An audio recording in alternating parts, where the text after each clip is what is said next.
이게 리자메 쌀 베이커리의 시그니처. 이게 시그니처죠. 네. 시그니처인 소금빵. 네. 네, 한번 맛 좀 볼게요. 네네. 네. 뭐 매출이 3배 이상 뛸 정도로 많이 올라갔기 때문에 큰 만족을 하면서 운영을 하고 있습니다. 구독! 좋아요.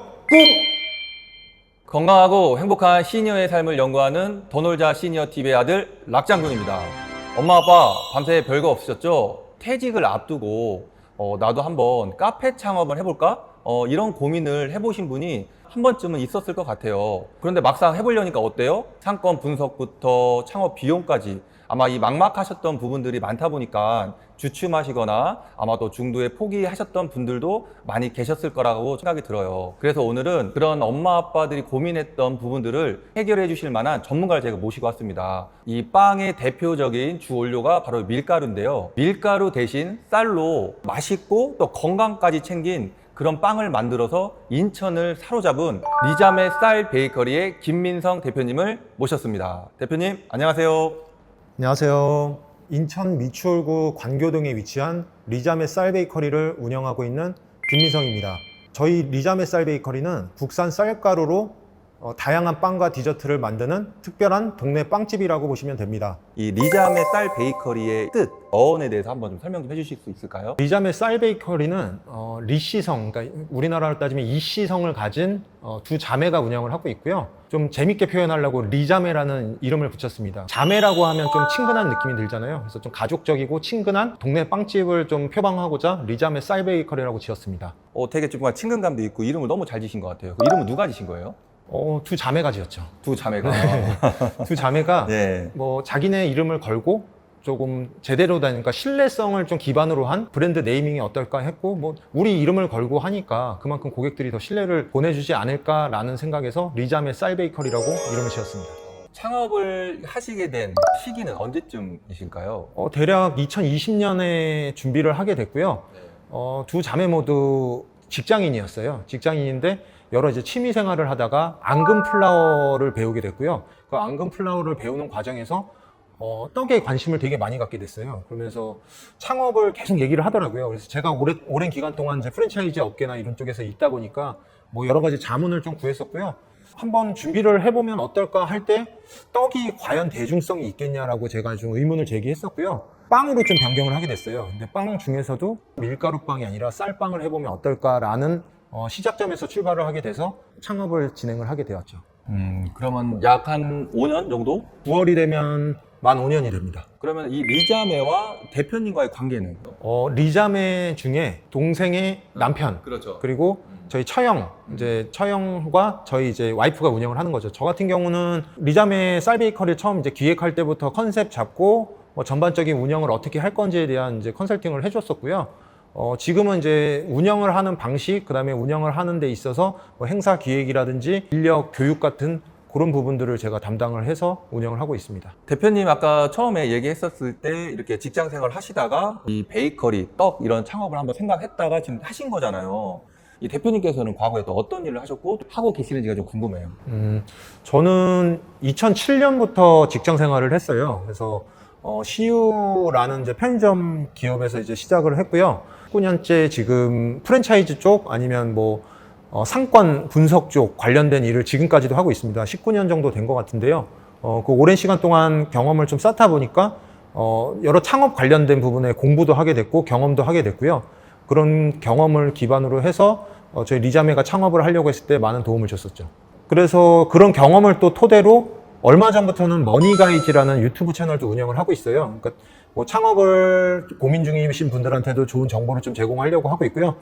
자영업자 분들한테 좀 도움이 될 수 있는 컨텐츠를 올리려고 지금 많은 노력을 하고 있습니다. 그 채널로 오셔서 구독도 많이 해주시고 좋아요도 많이 눌러주시면 감사하겠습니다. 그럼 처음부터 이 창업을 하는 전반적인 거를 대표님께서 주도를 하셨고 네. 운영에 대한 것도 현재까지도 네. 계속 보고 있고 혹시 그 뭐 프랜차이즈까지 지금 계속 생각하고 하시고 계신가요? 이게 근데 굉장히 어려운 게요. 네. 5시 반에 나옵니다. 이제 현장으로 출근을 해서 밤 10시까지 운영을 하거든요. 그러니까 결국에는 뭐 쉽게 말해서 뼈를 갈아서 한다고 하잖아요. 그러니까 그 정도로 모든 부분 1부터 10까지를 리자메가 지금 담당을 하고 있다 보니까 지금 이렇게 운영을 한다고 하면 프랜차이즈 점주님들이 버틸 분들이 없겠죠. 그래서 현실적으로 프랜차이즈를 하는 거는 어렵다고 생각을 하고요. 이런 노하우를 바탕으로 좀 직영점 확장을 하는 계획을 좀 갖고는 있습니다. 그럼 처음부터 이 자리에서 지금 이 기간까지 계속 운영을 하신 건가요? 아니요. 원래 최초에 오픈을 했던 곳은 지금 위치보다 좀 뒤쪽에 아파트가 밀집되어 있는 그냥 일반 이면도로에 했었고요. 한 2년 정도 이제 유지를 하다가 제가 이제 평소에 관심이 있어 하던 상권이 있었어요. 그 상권에 들어가려고 이제 생각은 하고 있었지만 권리금이 좀 많이 붙어 있었거든요. 근데 그 권리금 때문에 조금 어려운 부분이 있었는데 어느 날 이제 부동산을 통해서 연락이 왔어요. 그 매물이 이제 무권리로 나오게 돼서 원상복구를 할 건데 기회가 되지 않겠냐라고 이제 하셨고요. 저도 이제 상권을 좀 오래 이제 담당을 하다 보니까 네. 이 상권에 무권리로 저희가 들어갔을 때는 충분히 경쟁력이 있게 영업을 할 수 있겠다 생각을 해서 와이프한테 얘기를 했고, 와이프도 조금 고민은 했죠. 왜냐면 월세가 4배가 올라갔거든요. 월세 4배라고 하면 일반적인 이제 운영을 하시는 자영업자분들한테는 굉장히 크게 다가오잖아요.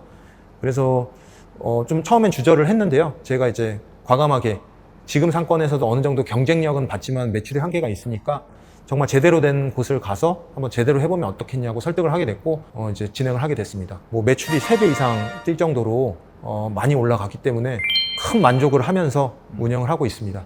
지금 이전을 한 매장 같은 경우는 한 15평 정도 돼요. 그러다 보니까 조금 메뉴 확장에도 좀 힘을 쏟을 수가 있었고요. 메뉴를 확장하다 보니까 객단가도 올라가게 되고 그게 이제 매출 상승으로 이어지게 된 거죠. 좋은 목세, 그죠? 좋은 상가 컨디션. 하지만 그거에 또 따르는 비용이 사실은 부담되는 부분인데 어느 정도 목표를 잡느냐에 따라서는 다르겠지만 뭐 월세가 저렴하고 뭐 난 그 단지 뭐 아파트 단지 몇 세대만 보고 들어갈 거야 해서 뭐 매출이 많지 않아도 이 정도의 뭐 매출만 나오면 돼 하는 기대 수준이 작다고 하면 상관이 없는데 대부분이 그런 분들은 없잖아요. 싸게 들어가고 매출은 많이 기대를 하시는데 그런 괴리감에 있다 보면 이제 그 자신감을 잃게 되시고 그러면서 이제 폐점으로 이어지는 경우들이 많은데요. 실질적으로 조금 추천을 드리고 싶은 거는 어느 정도 투자는 하더라도 누구나가 좀 알 수 있고 노출이 될 만한 상권으로 가는 것을 좀 권장드리고 있습니다. 그렇다면 이전에 있을 때 매장의 매출과 현재 또 몫이 좋은 곳으로 이전을 해서의 매출 규모 비교를 좀 해주실 수 있을까요? 원래 비밀인데요. 그렇죠. 당연한 거죠. 네, 대략적으로 그냥 말씀을 드리면 기존 매장 같은 경우는 한 10평 정도에 한 5, 60만 원 정도 매출이 나왔었어요. 네, 근데 지금 이전을 하고 나서는 평일에는 한 100 후반대 정도 나오고 있고요. 주말 같은 경우는 200 초중반 정도가 나오고 있습니다. 그러면 잘 나오는 건가요? 직접 이제 개인 베이커리로 200만 원을 찍는다는 거는 운영을 해보신 분들 입장에서는 좀 이해를 하실 텐데요. 굉장히 어렵습니다. 둘이서 이제 운영을 이제 오픈 때부터 마감까지 하다 보니까 웬만한 일반 직장인 평균 정도의 이제 월급 정도 타는 개념까지는 갔었고요. 이제 지금 같은 경우는 이제 뭐 인력을 좀 많이 쓰더라도 매출 파이가 많이 커졌기 때문에 그보다는 훨씬 더 큰 수익을 올리고 있죠. 이게 이제 쌀로 만든 빵인 것 같은데요. 이게 리자메 쌀 베이커리의 시그니처입니다. 시그니처죠. 네. 시그니처인 소금빵. 네. 소금빵이고, 요거는 롤치즈가 들어간 바게트. 롤치즈가 들어간 네. 바게트. 그 다음에 요거는 또 이름이 이거는 뭘까요? 좀 특이하게 생겼죠. 큐브 모양으로 돼 있어서 큐브 식빵이라고 하고요. 네네. 이제 저희가 딸기잼과 이제 저희가 만든 비건 마요네즈를 같이 증정을 해드려요. 네네. 그럼 이제 기호에 맞게 찍어 드시면 되는 겁니다. 한번 맛 좀 볼게요. 네네. 네.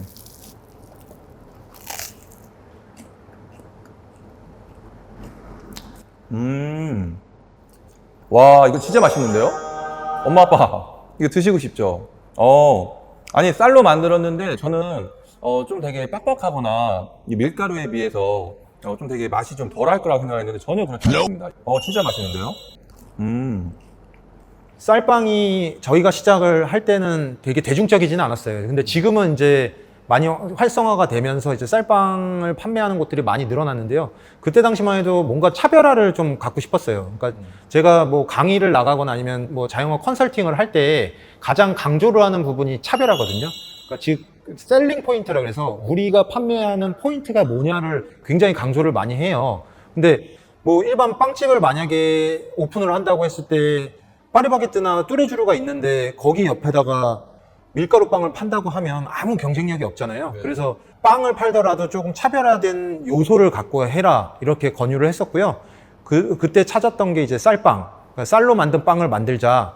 대신 정말 어설프게 말고 100% 국산 쌀가루로 만든 빵을 판매하자 이런 식으로 제안을 해서 거기에 포커스를 맞춰서 기획을 하게 되었습니다.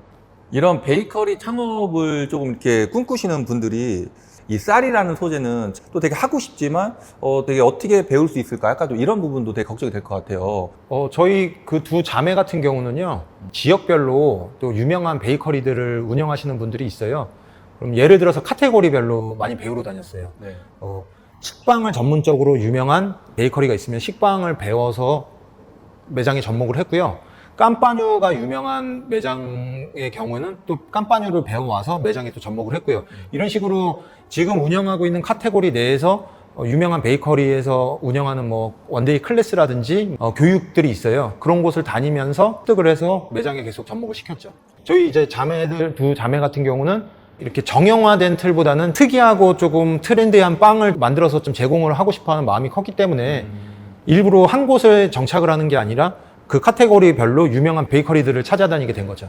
리자메 쌀 베이커리의 주변에 거주하시는 분들 구성비 중에 50대 이상 중장년층이 굉장히 많이 있으시거든요. 중장년층의 여성분들 같은 경우는 밀가루 빵을 은근히 못 드시는 분들이 많더라고요. 소화가 너무 안 돼서 더부룩해지는 부분 때문에 밀가루 빵을 못 드셨는데 저희 리자메 쌀 베이커리가 오픈을 하고 나서부터는 하루에 한 번씩 오시는 분들도 있어요. 그만큼 이제 식사 대용으로도 좋고 소화도 잘 되고 속도 편해지시니까 계속 구매를 하시게 되시는 거죠. 그래서 우리 이제 시니어 분들이 드시기에도 정말 더 좋겠네요. 그렇죠. 저희가 지금 운영하는 메뉴들 중에는 비건 제품들이 많이 있어요. 최근에 이제 채식주의자들이 많이 늘어나시면서 비건을 찾으시는 분들이 많은데 인천에 비건 빵만 파는 곳들이 많지가 않거든요. 근데 저희는 이제 비건도 구비를 하고 있다 보니까 좀 먼 곳에서도 비건 빵을 드시려고 찾으시는 분들도 굉장히 많이 있습니다. 우리 엄마 아빠들이 개인 빵집이랑 점포를 좀 오픈하고 싶어 하시는 분들이 좀 많으실 것 같은데 그런 분들한테 그래도 이런 입지에 들어가면 좋다 팁을 좀 주실 수 있을까요? 네.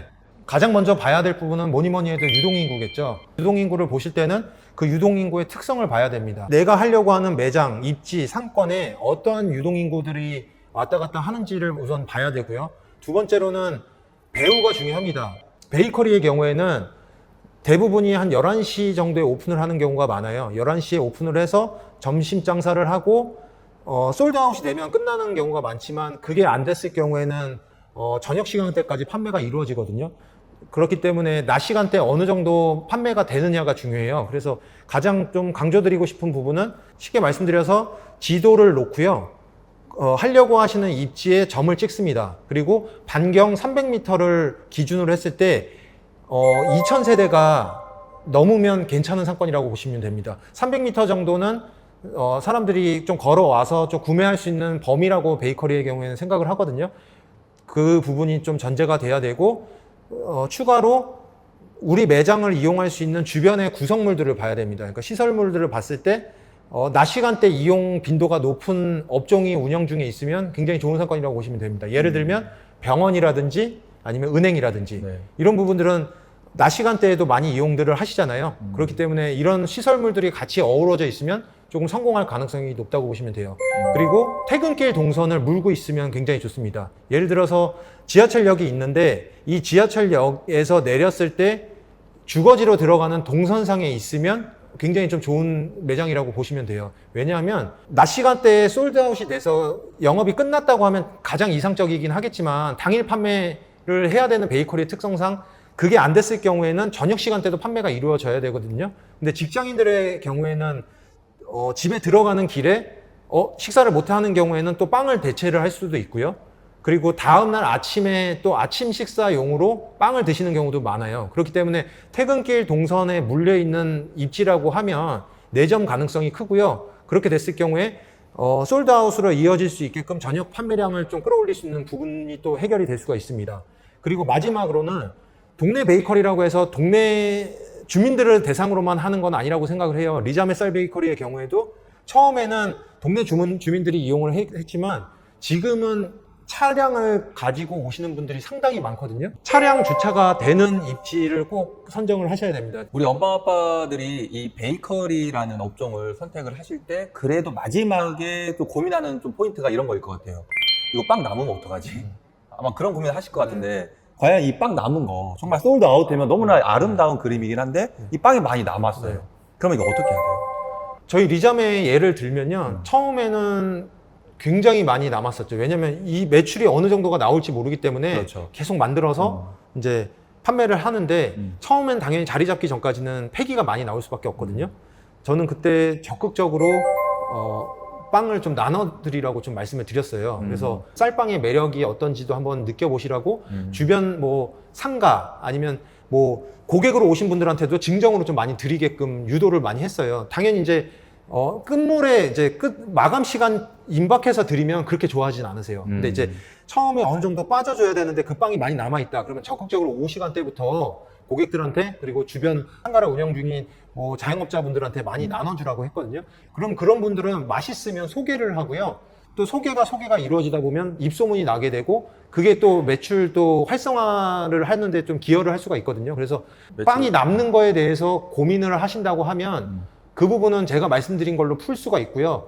만약에 그런 부분들이 아까워서 너무 스트레스 받고 압박감이 올 것 같다고 하시면 베이커리를 창업하시면 안 돼요. 당연히 그런 부분들은 우리 매장을 알리는 데 있어서 뭐 증정을 통해서 기여를 한다고 생각을 하셔야지 빵이 남았으니까 난 또 줄여야지 더 줄여야지 하다 보면 고객들 이미지에는 아 여기는 빵도 별로 없구나라는 생각이 되고요. 그럼 악순환이 되게 되면서 결국에는 폐점의 길로 가시게 되는 거거든요. 그래서 빵이 남는 거에 대한 고민보다는 이 빵을 어떻게 효율적으로 많은 분들한테 공유를 해서 우리 빵을 알릴까에 대한 고민을 하시는 게 더 좋다고 생각을 합니다.